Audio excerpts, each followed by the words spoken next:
Why is this training important? Why should someone take the time to invest in learning additional skills?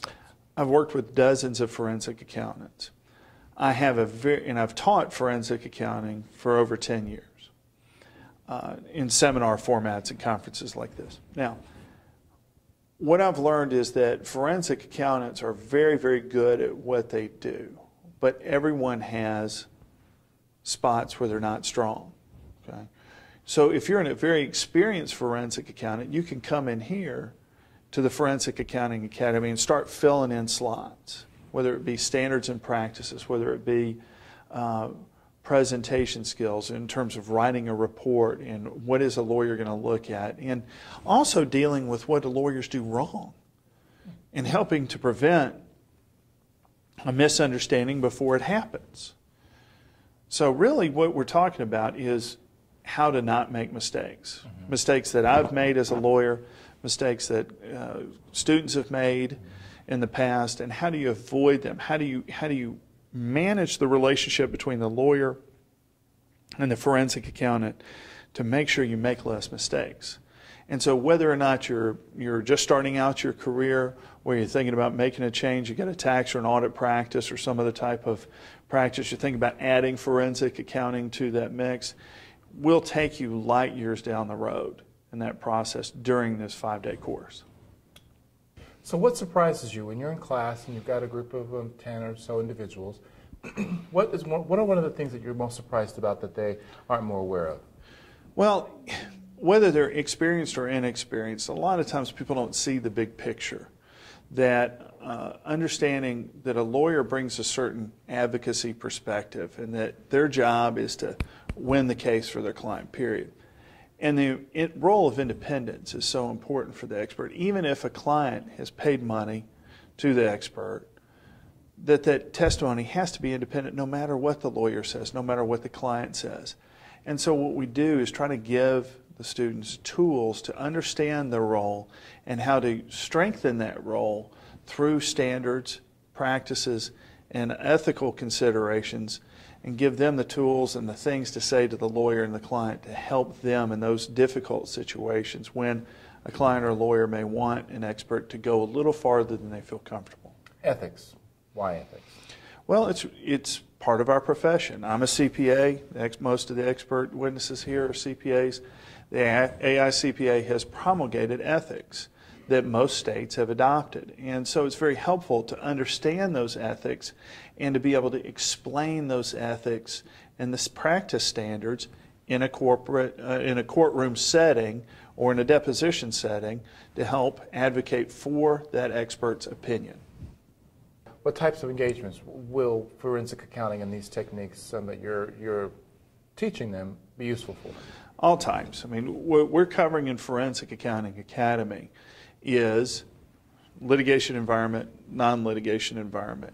We're covering obviously the most popular areas of forensic accounting, the contracts, the damages calculations, different types of causes of action, whether it be contract-based or tort-based, and trying to give the students a nice big picture, what's out there to better understand forensic accounting and give them details on particular types of causes of action and how the legal processes, both substantive law and procedural law, how that fits into that picture so they have a better grasp of what they can do as soon as they walk back out into the public after leaving this course. So this class that you're teaching this week, you've got a variety of professionals in there, law enforcement, regulatory agents.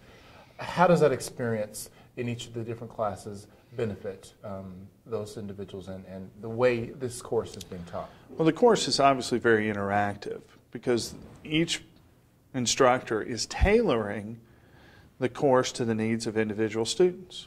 Because of the smaller class sizes, we could do that. There are very few other courses anywhere that can do that. Also, what we try to do is bring out the experience from individual students to benefit other students, obviously. And so what we'll do is cover, as we hit important topics, we'll pull out key experiences from the students and ask them follow-up questions to take their education to the next level and help the other students. So what would be an example from this group? I mean, just one clearly from this morning that you've been... Well, there's a lot of, from the criminal universe and the civil universe, there's a lot of overlap, and that's what we're covering as much as we can. Federal rules of evidence, okay? Pattern jury instructions are in both civil and criminal. And so there's a lot of overlap in terms of what is the role of the expert as the independent advisor to the court, the independent person who creates an opinion to provide to the trier of fact. Well, that applies both in civil and criminal universes. So there's a lot of overlap there, and we try to extrapolate from criminal to civil, civil to criminal, so that everybody gets a nice big picture of what's going on in forensic accounting. We discussed with Darrell Durrell earlier the mission of the Forensic Accounting Academy being the art and science of investigating people and money. How does this legal aspect come into play? Well, the legal aspect is the framework. Most or a large portion of forensic accounting is in the litigation environment or is headed that way. Okay? So you can have an investigation that's not necessarily already in litigation, civil litigation, but could become criminal. And so what we're doing a lot of work in is how do we communicate the results of the forensic accountant's work product to a particular recipient, whether it be pre-litigation or in anticipation of litigation, either civil or criminal or both. Combat CPA. Yes. Why combat CPA? How do they go together? Well, Darrell Durrell came up with the idea, but I love it, and that is one of the things we have to teach people, whether they like it or not, this is an adversarial process. If it's litigation, it's one party versus another party. If it's criminal defense, it's state versus an individual, government versus an individual in a criminal offense.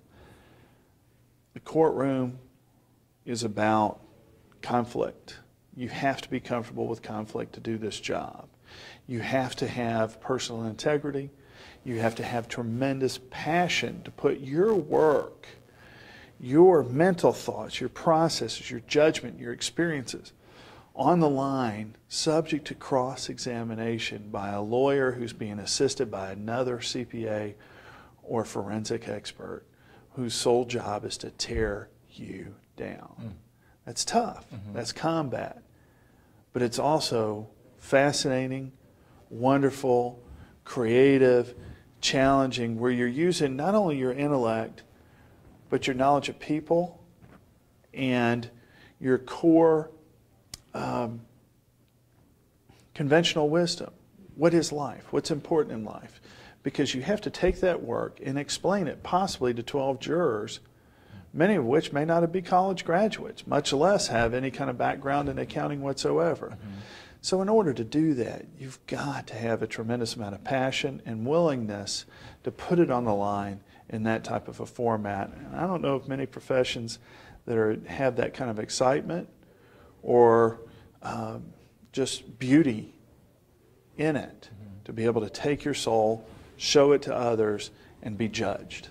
Wow, that's pretty. And so you empower, not just through this day's training, but you're also involved in some of our other litigation consultants training programs. The Institute of Business Appraisers, Business Valuator Accredited for Litigation, the BVAL credential. Yes. Talk to us about that. Well, it's a fabulous course. One of the things I love about the NACVA and IBA is that they take you through this process in different ways and different times. Forensic Accounting Academy is really about pre-report work and writing a report. And the BVAL course and Expert Witness Boot Camp, what they do is take you really from that report all the way through trial. What are you writing? Why are you writing it? How do you defend your work in deposition? How do you understand the standards? What are lawyers going to be thinking about as they prepare to take your deposition? Taking you step by step through that process.